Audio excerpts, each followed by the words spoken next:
Welcome back to the experience. Today we're going to give a little bit of Persian perspective. We have a special guest here. I'm going to allow her to introduce herself. Hi everyone, I'm Zahra. I'm really glad to be here and to share my experience with you. Sounds good. So before we get into anything, should I call you Persian or Iranian?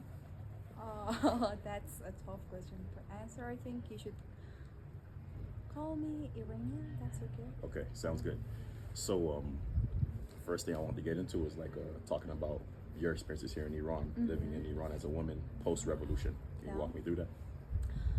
Well, I think as you know, women do not actually have the same rights as men have, and they are usually suppressed and repressed.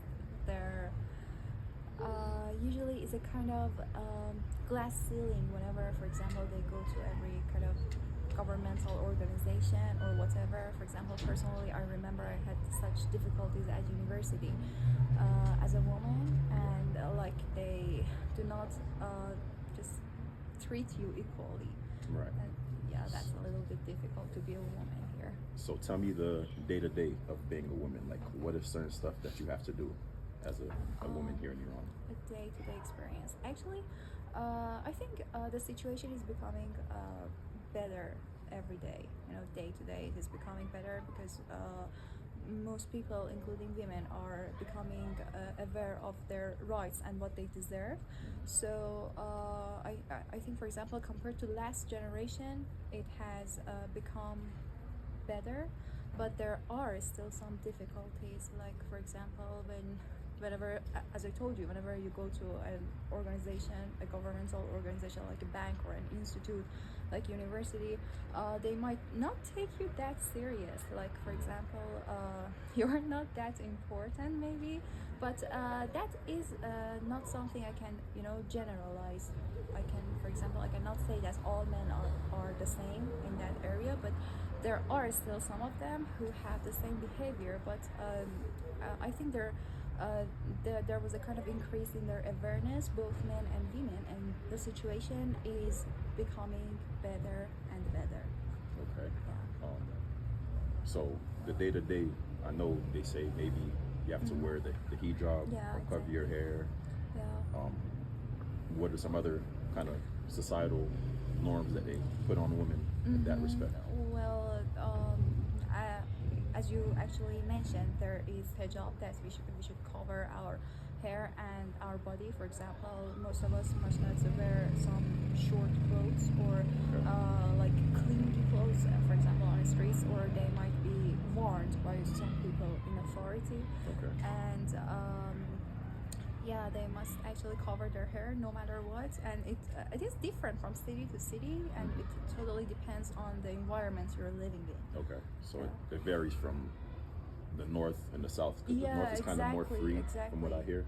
Yeah, exactly. Or And not more especially, free, but yeah, especially in, for example, big cities or small cities, that makes a really big difference. Okay. I mean, and also from, for example, like geographically speaking, Yeah. like people have different cultures in the north of Iran and in the south of Iran. Yeah, yeah, like in east and west, and it makes yeah, sense. it's different from city to city.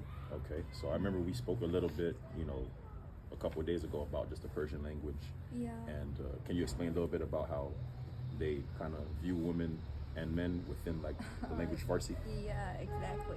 Well, as it was mentioned in that actually video that I sent you, this language is not bound to gender. You know, there is no, for example, pronoun. There is no different pronoun for men and women. For example, if in English we say, for example, we use he, Yeah. and we use she. In Persian, we use actually u for both of them. Right. And it is not something that is actually bound to gender, as I told you. And another thing, for example, there is a kind of super. They too loud back there. Cut it off. So we were talking about the language Farsi. Can you kind of explain about how they view men and women within the language that's kind of ancient? So, as you know, in English we have different pronouns for men and women. For example, we use he to refer to men, and we use she to refer to women. But there's not such a thing in the Persian language. It's okay. Keep going. Keep going. And yeah, and they just use the same pronoun for both genders, so it is not something that is bound. The language it is not bound to gender. For example, instead of he or she, they just use the pronoun u to refer to both of them. Okay. And there is another thing. For example, in English language, we use, for example, phrases such as husband and wife, Right.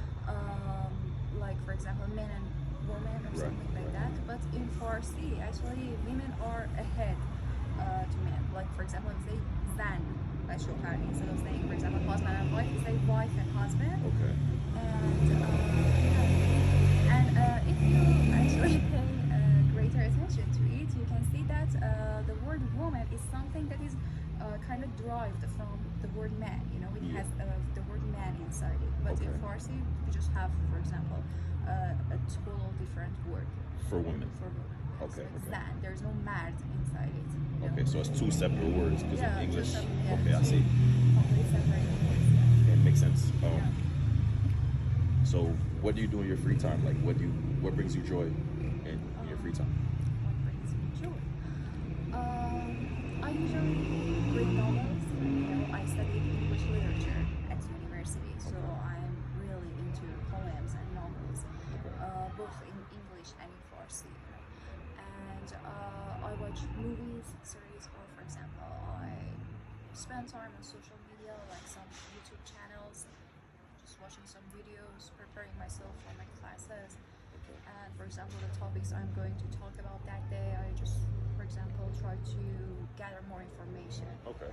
So you have fun doing school, pretty much. You Yeah, enjoy that. exactly, yeah. All right. So that leads to our next question. So being that in Iran, like most schools aren't co-ed, like so elementary, middle school, high school, you guys are separate. It's all men's school, all women's school until university. Yeah, exactly. So how is it? How do you meet men? How would you search for your husband in Iran? Well, as a teenager, I think most of them meet or find each other online, like on Instagram or on other, for example, social media apps or something like that.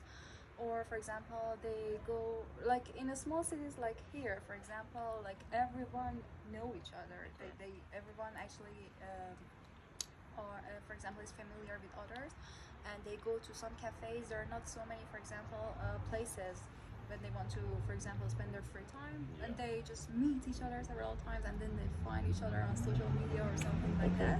Okay. Yeah. So do you think people are kind of nervous to speak to the opposite gender because they're not so accustomed to being around them so much? Maybe in the past, you know. Yeah. Yeah, maybe in the past they were nervous because they didn't actually have access to social media. They, for example, they would write letters to each other. For example, they would go to some hidden alleys to meet each other in private or something. But not nowadays. They just chat online and they are not that nervous. But I think when they go to university, it's a whole new world. You know. Yeah. I think most of them just focus on that thing a little bit because this is a kind of new experience for them. Right. They cannot actually focus completely on their studies or stuff. I completely understand. Yeah.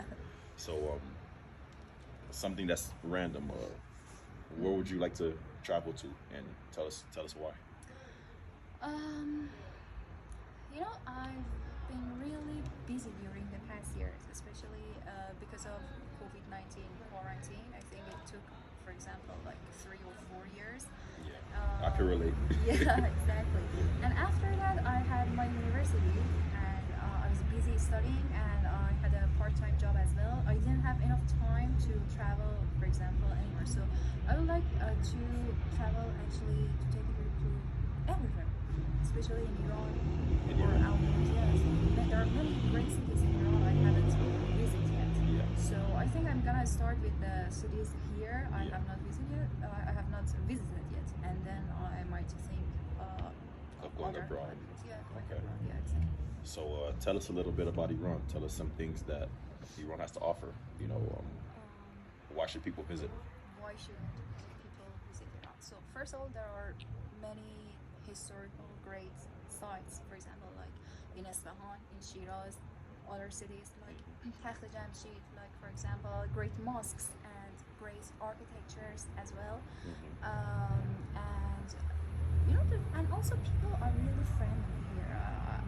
I'm not sure whether you can relate to that Yeah, I or can not. for sure. Very, very polite, very kind, very generous. Yeah, they're, you know, people are friendly. They're intimate. They love to communicate with other people from other countries. And another thing that due to some problems, actually, it is very cheap for tourists, so they can really enjoy that. Enjoy, for example, spending their time here in this country. And yeah, that's it. So explain Tordorf to me, because I kind of get the gist of it, but I don't understand it completely. So from what I understand, like it's just kind of being polite and being a gentleman. How did that become a thing in Iran? How did that become a thing in Iran? Yeah. I think there is something in there. You know, I think it goes back to their culture somehow. You know, like in first of all, Iranian families are really actually care about these stuff. For example, being polite or respect others.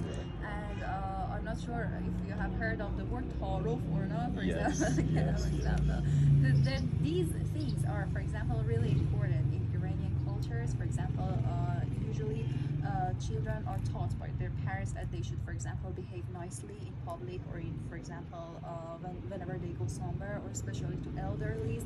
And I think this is just something in their culture, and they try to be polite to everyone they see. Okay. Yeah.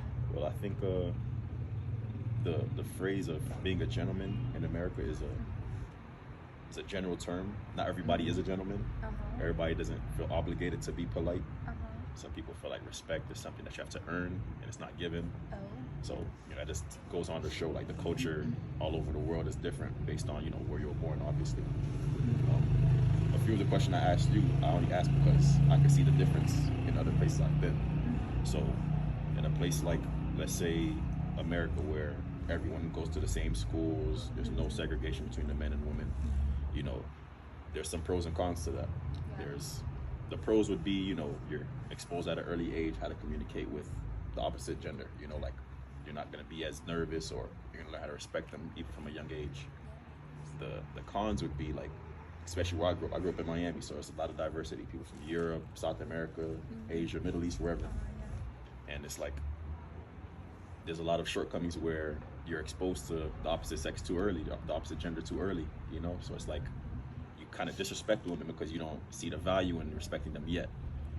You know, so, and then I asked you about traveling because there's a lot of people I know, a lot of friends, especially where I'm from, in my city, you know, they don't have an interest in traveling.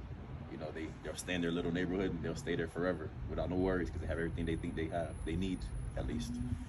So it's kind of funny to see where people have the option to travel and they choose not to, and then have a situation where in current times you're not able to travel and you would like to.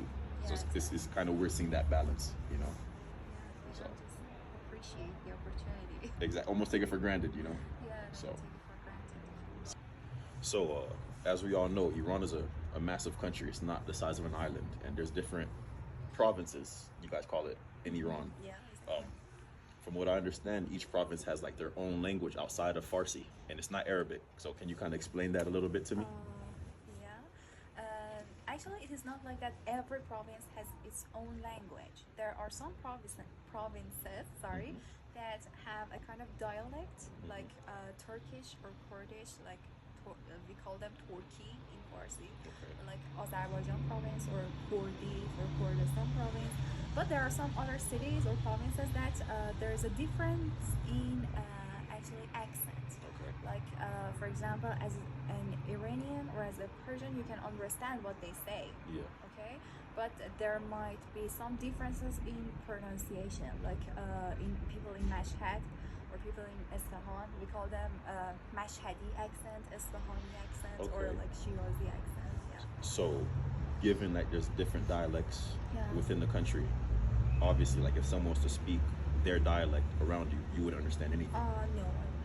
I So it's wouldn't a understand the word. so it's a completely different A language. completely different language, and it is considered their mother tongue, you know, and they actually start to learn Farsi as their second language when they go to actually first grade Oh in wow, wow, elementary wow. school. Yeah, Okay. yeah. And what is your mother language if it's not Farsi?